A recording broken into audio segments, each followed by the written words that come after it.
And I realized paint, carpet, and new blinds does not decorate a house that needs everything.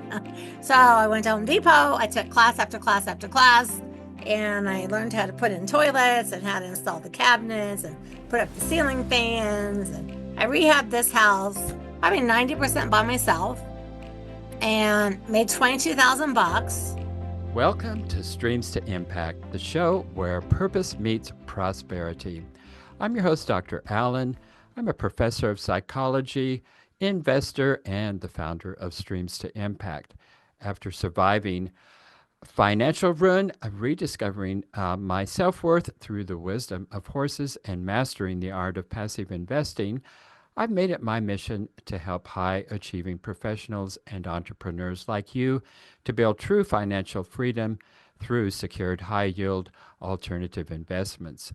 This podcast is your invitation to go deeper into your calling, your wealth, and your legacy. So each week, we bring you real conversations with thought leaders, visionaries, and everyday professionals and entrepreneurs who are turning income streams into impact streams because wealth isn't the end game, it's the impact that we leave while we're here on this wonderful, beautiful blue planet.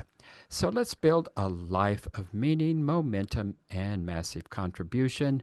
So, welcome to Streams to Impact. Have you ever hit rock bottom, felt like there was nowhere left to go? What if that low point held the key to something extraordinary? In this episode, we are going to discover how you can turn dead end into gold and do it by putting people before profits. From being a broke single mom, fired from Denny's, to flipping over 2,000 properties, Dwan Bent-Twyford became America's most sought after real estate investor. She's known as the Queen of Short Sales, and she's a best selling author, sought after speaker, and the host of the most wonderful real estate podcast ever. Her story proves no matter where you start, greatness is within your reach. So, Dwan, welcome. And if you would, tell us about your journey. Well, thank you for having me. I'm so excited that we finally got it worked out today. And for all of you listening, I also had him on my podcast. So check out, we had a super fun interview, and I found out you love the Carpenters. I do indeed. Yes, Gosh, I do indeed. too. So, my journey, I mean, I think like a lot of people, well, I can't say that. Many of the people that I meet, they're already looking to be a real estate investor. They're coming to live workshops, they're coming to webinars. I, on the other hand, was 30, an 8-month-old baby. I was suddenly going through a really unexpected divorce. And in my entire 20s, let's just say, for those of you that are old enough to remember, it was the 80s. And so I was all in the nightclubs and working at bars and working at restaurants. And, basically I accumulated no job skills. And my daughter was 8 months old. My husband took off. I had no money. I had no car. I had a baby and no idea what I was going to do. And so, I think I licked my wounds for a couple of weeks because of the shock of everything. And then I just made a decision. I said, well, I'm 30 years old. I had planned on being the Girl Scout mom, the cookie mom, the field trip mom, the disco ball mom, all those things. And I thought, well, why should I lose all that? Because my husband is a jerk. And so that was my defining moment of, do I get a job or do I try to work for myself? And at the time, if you look back at like 1990-ish, Ada was born in 88. The only way to find jobs, and I'm sure you remember this, Dr. Allen, is the newspaper and the classified sections. There was no internet. Well, there was no internet. It wasn't even invented. There was no internet. You had to get the classified, you had to call, you had to go on job interview. And it was like, and I met some guys and they're like, yeah, we do. We buy houses, we fix them up and we sell them. I thought, well, that sounds like fun because I associated fixing up with decorating. I said, I love to decorate. I have excellent taste. How hard could this be? This will be my dream job. And I found a house. I moved into it. And I realized paint, carpet, and new blinds does not decorate a house that needs everything. So I went to Home Depot. I took class after class after class. And I learned how to put in toilets and how to install the cabinets and put up the ceiling fans. And I rehabbed this house probably 90% by myself and made 22,000 bucks. And I was like, holy cow, I'm so rich right now. I've got $22,000. I thought I'm going to do it again. So for the first 5 years, I would live in a house, fix it up, move, live in the next one, and just keep doing that until Ayla started kindergarten because I didn't have the money to like have an apartment here and work over here. I was living on credit cards a lot. And I don't know, it worked out. I did really good. I made a lot of money. I liked it, and I just kept going. Well, an amazing story there. So, could somebody do that today? Is it possible to replicate what you did? It is. And I tell people all the time, I think one of the reasons I like to teach, because I tell people, listen, I was fired from Denny's. I lost my house in foreclosure. I had my car repossessed. I had no money and I had a baby and I had no job skills. And I just had a lot of tenacity. And I wasn't about to let this thing like set me back and move back to my parents. My parents offered me to move back into my old room in Ohio, and I'm already living in Florida. I was like, live in my old room with the green check carpet in Ohio, or swim into the ocean and maybe a shark will eat me. And the shark idea actually sounded better. I was like, nah, it's time to put on my big girl pants and I got to make it happen. So I started from a point of really necessity. Make something happen or just get a job. And I knew if I got a job, I'd have it till she was 18 and then I'd be 50 and I'd have a job. And, when we're in our 20s and 30s, people that are 50 seem really old. It's like, I'll be an old woman. And, now that I'm 66, I'm like, I was a baby when I was 50. But I still thought that way in my 30s. And so I just, I took the chance. And the nice thing about now, if someone found me and they said, hey, I want to learn how to wholesale, or I want to learn how to rehab, or I want to learn how to do subject twos, I can teach them. I've got all the programs. I can guide them through so they don't make any mistakes. The learning curve is the hardest part. Like for me, my learning curve was long because I did not understand I was going to be rehabbing. I didn't know how to rehab. There were no real estate groups at that time, so I had no other investors to run ideas by. So I rehabbed for 5 years full time until the first real estate investing group opened. And then I went there and there were like 80 other investors. And then they were all men. And I was like, do women not do this? I'm already into it, And there was one other woman there, and we talked and we formed a partnership, and then we started wholesaling. I could just get them, some to the rehabbers, and not have to do all this. Oh, this is the most incredible thing I've ever seen. And my first year, I wholesaled 75 houses. And it was my first year wholesaling. I didn't know how to do that either, but I knew how to fill out paperwork and a lot of tenacity, and I just made it happen. Well, what is it? Where did it come from? You have tremendous amounts of determination and tenacity. What are the roots of that? Where did that come from in your life? That came my dad. He was a good dad. He always um told all of his kids like you can do anything you want to do. Don't let people hold you down. Even though he encouraged me, because I graduated high school in 77. I was encouraged to marry my high school boyfriend, work at the factory, and have babies, which was like, which I did. I think I told you the other day, I worked at a factory for like 6 weeks. I was like, Lord, please tell me this isn't the rest of my life. But he was really good about you can do anything, women can do anything. You set your mind to it. You're strong willed. You can do it, you can do it, you can do it. And so it actually never occurred to me that I would fail. because I had always had parents telling me and my sister, "You're great, you're amazing, you can do things, you've got guts." And my dad would say, "You've got balls, and you can do it, you can do it." And so, um, and I heard that my whole life, and I was good in school, I was good at everything. But then, the factory thing, I was like, not doing that. So I think just my whole life being raised with like high self-esteem Mhm. and always having that, like, my dad wasn't like, "Oh, women can't do these things." He was like, "You can do anything." And my mom too, like, "You could do anything." And my mom used to say things like, "Don't get married and get stuck in a marriage."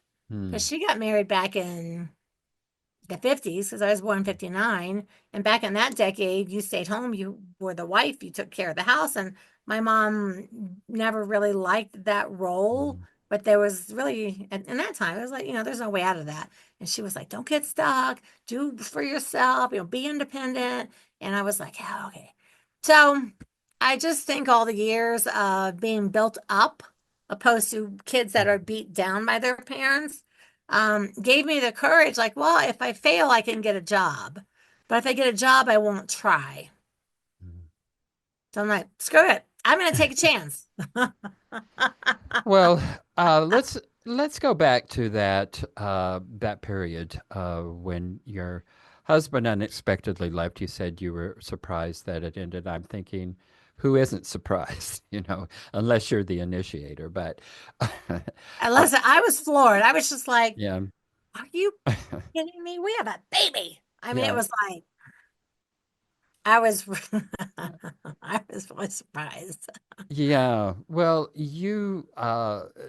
so besides determination and resilience, and then you also had mentioned you had met a couple of people who were doing uh, house renovations and flipping.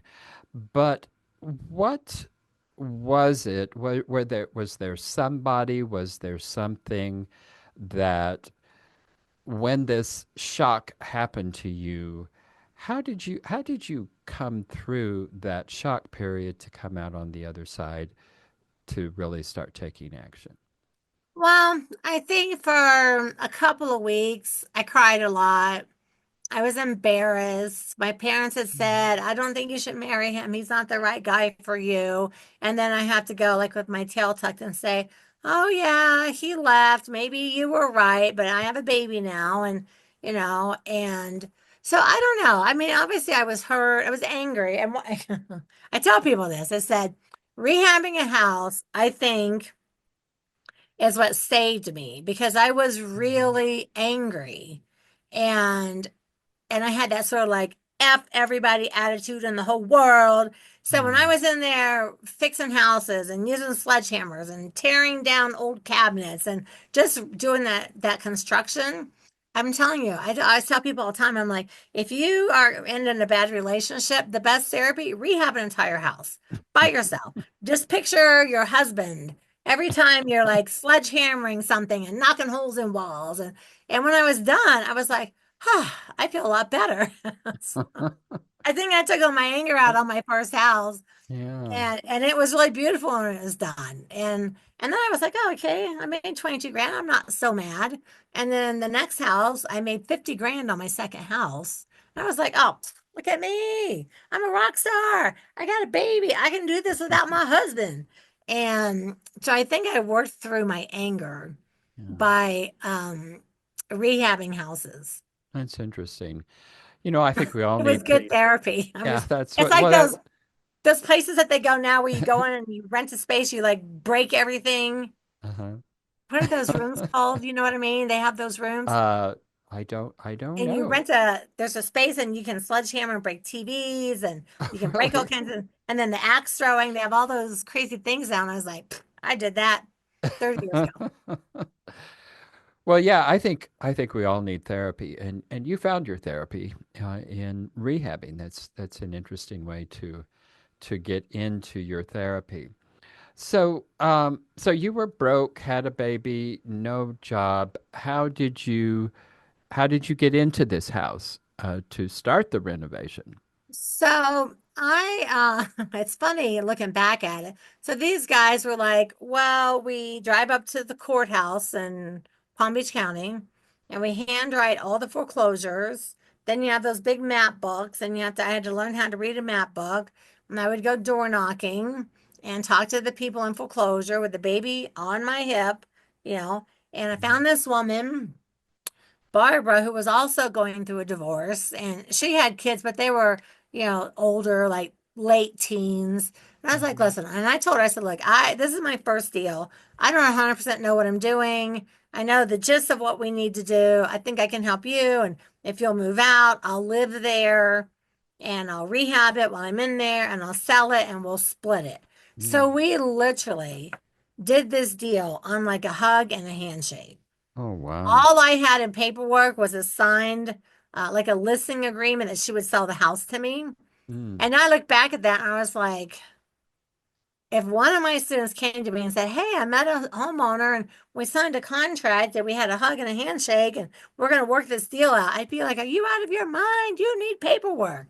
But I didn't know. She Yeah. didn't know. We were just two women, I think, that just at that moment needed help. And Yeah. I said, listen, I know I can fix this place up because it needed a lot. And I Mhm. said, I know I can do that. And when it's done, we'll split the money. And there was just a lot of faith with her, with me, and a lot of trust, which was, which is a Mm. wonderful thing. But now I would never on the face of this earth would I do a deal like that. So I rehabbed everything by using my Home Depot credit card. I bought all the supplies at Home Depot and I used my other credit card. I literally lived on credit cards for probably 6 months. I bought Mhm. my groceries. My aunt lent me $3,000 to buy a used car. And on my first deal, I paid her right back. So my aunt helped me out with 3 grand. My parents, neither one actually helped me. They were like, why you got yourself into that mess? I was like, oh, all those years, if you could do anything, and now I'm in this mess and you don't want to help me. Mm. So this is very odd. But then after I did two or three houses, then my dad's like, hey, can we invest? Can we put up the money for the next couple deals and split the profit with us? And I was like, no, no. I did a couple deals with them. But I was like, hey, you wouldn't help me in the beginning. Yeah. And yeah, probably because they thought like, girls don't do that. It's not a girl's business. And after I did 5 or 6 houses, next thing you know, everybody I know is throwing money at me. Like, hey, we'll give you the money to buy the house and you just pay us back interest. And I was like, oh, okay. Money was everywhere all of a sudden. But I just used credit cards. I mean, I was up to like $65,000 worth of credit card debt. Mhm. Wow. Which is a lot back then. I was really shocked when it came down to it, how much credit card money I had. But I had really great credit. I had a house, I had a car, I had lots of credit cards and I used them. And honestly, I lived on credit cards. And when the first deal closed, I paid back my aunt. Obviously making payments on my credit cards. And because I was taking cash off this one over here to make the payment on that one. And like, it was one of those, like, what do I do? And then I thought, no, I'm just going to keep paying them all back. But after the first deal, I had at least money to buy groceries and gas and Mhm. tools with my Home Depot card. So pretty much every dollar I made went to pay back the Home Depot card and some other things. Then my second one, I made 50 grand. I was like, I'm out of debt. Look at me. And it was really crazy how God opened all those doors to me that way because I have never met another person who just started off just like I did. Yeah. Well, lots of uncertainty, lots of challenges, certainly a lot of things that you could have been extraordinarily fearful about. You could have just become frozen with fear, uh, but you didn't do that. Uh, I was too mad to be frozen. I was of the attitude like, I hate all men and I'm going to show him. So that's where my mind went instead of like just being froze about it. I mean, after like a few weeks, for a few weeks, I just cried, tucked my tail, didn't want to talk to people and my daughter, and I was just like, oh, I got it, I just can't like fall off the wagon over here. I've got a kid to take care of by myself. And then I was just more like wanting to prove, I think to my ex, like, oh, you're a jerk, watch me. So a lot of it was to show him I was better somehow. I was capable. I could do it on my own.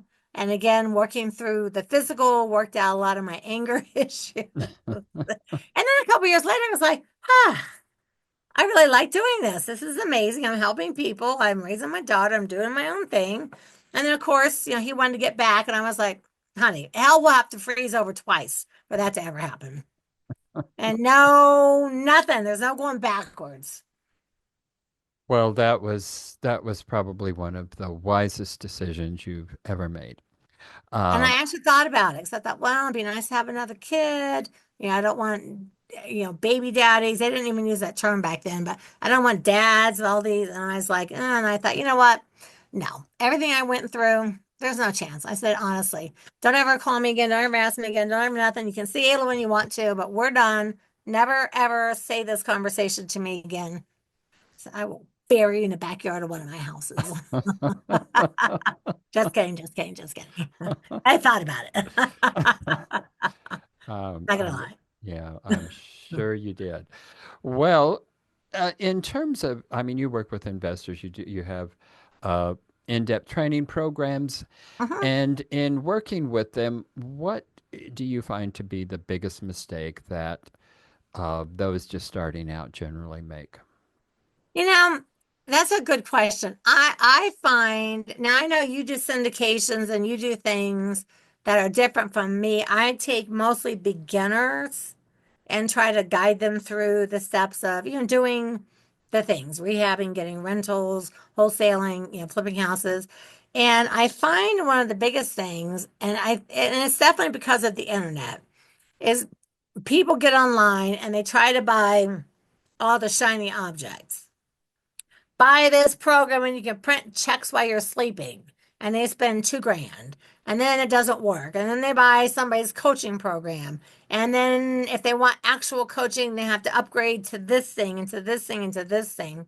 So I find a lot of new people will try the shiny objects or what I call the drive-bys. The like the people that have HGTV shows will roll into town, have a giant seminar, get everybody 50 grand in debt, and then they leave. So I call those Mhm. the drive-bys. And people get sucked into stuff like that. And then they meet me and they're like, oh man, I wish I would have met you first. And it's like, well, I'm literally everywhere. so, so I find for new people, they try to buy or do something that they think is going to be super easy, and it's not. So I tell people, listen, you are going to work. You are going to have tough days. You are going to go a month without a paycheck. You are going to have deals fall apart at the closing table. These things are going to happen, but this is part of what the industry is. So if you can overcome all that, you'll be fine. So, And yeah, you know that from being in the business yourself. You know how many deals you're sitting there and the deal falls apart the last second, and you're like, oh, because in your mind, whatever money you were going to get, it's already spent. well, yeah, and what you say, I mean, is this industry just cultivates all of these gurus, and they're out there and they roll into town or they're on the internet, and they have this wonderful story and a big price tag, um, and most of them just do not have the real capacity to be there to really help Yeah. beginners through those first processes, and so a lot of people are spending money that's just really essentially going down the drain.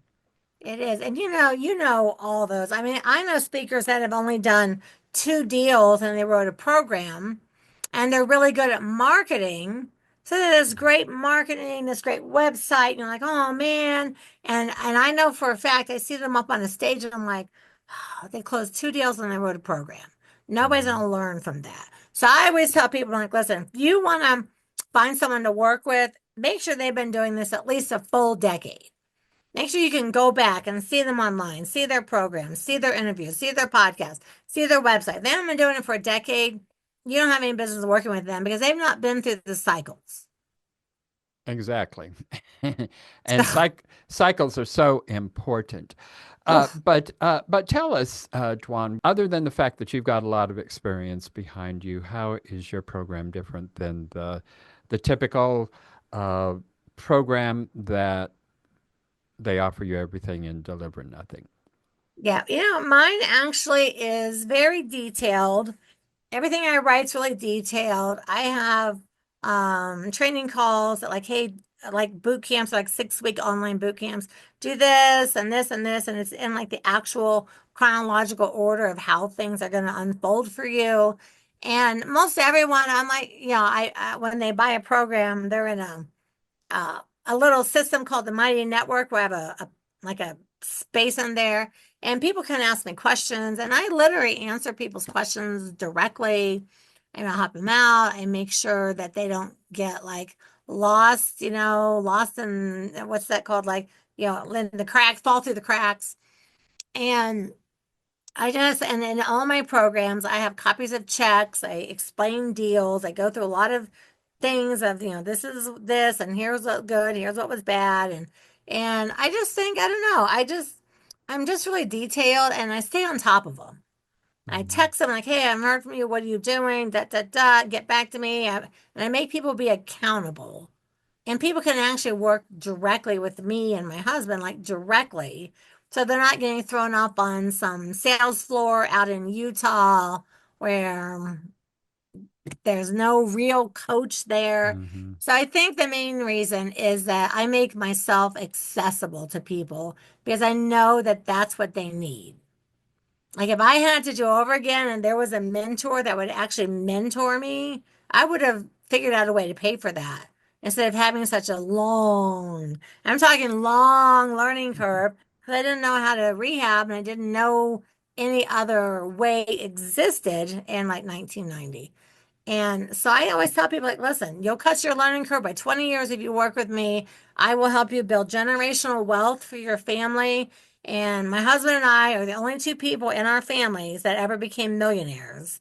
I was like, somebody has to start that food chain that gets generational wealth. So I became a millionaire. He became a millionaire, both in real estate. And then we're met. We're like, okay, now we've got someone that can, you know, start the process. Yeah. Well, um, there's a lot of options when you're starting out. There's short sales, flipping houses, fix and flips, wholesaling, becoming landlord, short-term, long-term leases. Uh, a whole lot of options out there. So Oh, many. how do you help people to decide what is the best route for them to go? So before I answer that, I just want to say, since you mentioned short sales, you probably don't know this, but I actually have the registered trademark on the term short sales as it applies to real estate investing. Mm. So back when I started doing them, I stumbled into it. I started doing short sales. I wrote the first ever training program for investors in the entire country. And I copyright the whole thing. I called an attorney and I trademarked the term short sales as it applies to real estate investing. So I have a little R on short sales. So I am actually the queen of short sales. I started, but I look at I always talk to people, and I would say, first off, I like if I was talking to you, I would just say, well, what are you interested in? And people go, oh, I want to buy a fixer upper. I'm like, okay, so you want to rehab? Do you have skills? Do you have money? Are you going to be a weekend warrior and work all week and rehab all weekend and work all week and rehab all weekend? Because in 3 weeks you're going to be too tired. Do you know what you're doing? And I just ask people where they're at. And most people, I end up saying, listen, why don't you wholesale? Find a house, get it under contract, sell it to a landlord or a rehabber, get paid. The difference is called the assignment fee. Get like a $20,000 assignment fee. And why don't you bank a little money before you jump into something, unless they have experience at that. Because people are like, oh, I want to buy a fixer upper. It's like, okay, but do you know how to fix things? No. You're going to hire it? No. Do you have contractors? No. How are you going to do it? Well, we're going to watch YouTube videos. It's like, oh my God, you should not be rehabbing and fixing up a house. You don't know what you're doing. I'm telling you, it's harder than it looks. So I mostly, and then I always encourage people to buy rentals at some point, wholesale a couple houses and buy a couple rentals and pay cash because you do want passive income because, wholesaling or some of those things, it's, if you don't work for 6 months, there's no money. So I don't know. I just kind of, every person, I just give them, like, ask them 5 or 6 questions to see where their skill level is. Mhm. And most of them are really super newbies. And for newbies, I'm like, the easiest thing for you is the wholesale. If everything falls apart, all you lose is your $10 deposit. It's still a learning experience. It's the safest thing to start with. I want them to start safe. Good advice there. So, viewers and listeners, you can find Dwan at dwanderful.com, and Dwan is DWAN, and Derful is DERFUL. And if you haven't caught on to that, that's a combination of Dwan and wonderful. And what a wonderful woman Dwan is. So that's wonderful.com. And this is, of course, going to be in our show notes, but I want those who are listening to be able to find her as well. So, Don, before we close out here, share with us. Imagine that you are coming to the end of your life and you are laying on your deathbed. What do you look back on as your most joyful and fulfilling aspect of your life? Well, that's easy. My kids and my grandkids. Uh huh. Well, Like, tell that's us more about that. important than anything. Yeah. I don't think anyone lays on their deathbed and goes, man, I wish I would have worked more. If I look back at my relationship with God, I would look back at my kids and my grandkids and all the things that I was able to do, like traveling, taking them to countries, going on cruises, traveling through all of high school. We had a tutor. We just traveled the world with those kids. And I would look back and say, I did good with my kids. I raised them right. I got them good morals. I got them a good work ethic. Got them all in church. I got these little grandbabies, and same kind of thing. So that would be my pride and joy. And my husband's amazing. So those would be the things I'd be most thankful for and happiest about. Well, Dwan, it's been wonderful. Thank you for being with us. Enlightened investors, as always, wonderful having you with us. So please take a moment and do me a favor, like, share, and subscribe. Until next time, live abundantly in all areas of your life, and we'll see you in the next episode. Thank you. Thank you for tuning into Streams to Impact, brought to you by Steed Talker Capital, a company empowering passionate professionals like you to develop multiple streams of passive income built on solid passive real estate investments. As a significant part of our endeavors to make a cosmic and meaningful impact for this world, Steed Talker Capital contributes significant portions of our profits to activities and organizations committed to better understanding the equine. These endeavors attempt to enhance the treatment of horses worldwide. Steed Talker Capital, working for a world where all creatures great and small flourish abundantly. If you are ready to learn how our passive investors have earned an average 33% annual return on their investments, schedule your complimentary passive income to Prideful Impact consultation. Obviously, we cannot continue indefinitely to offer these valuable consultations for free, so grab your passive income to Prideful Impact consultation while you still can. Go to steedtalker.com passive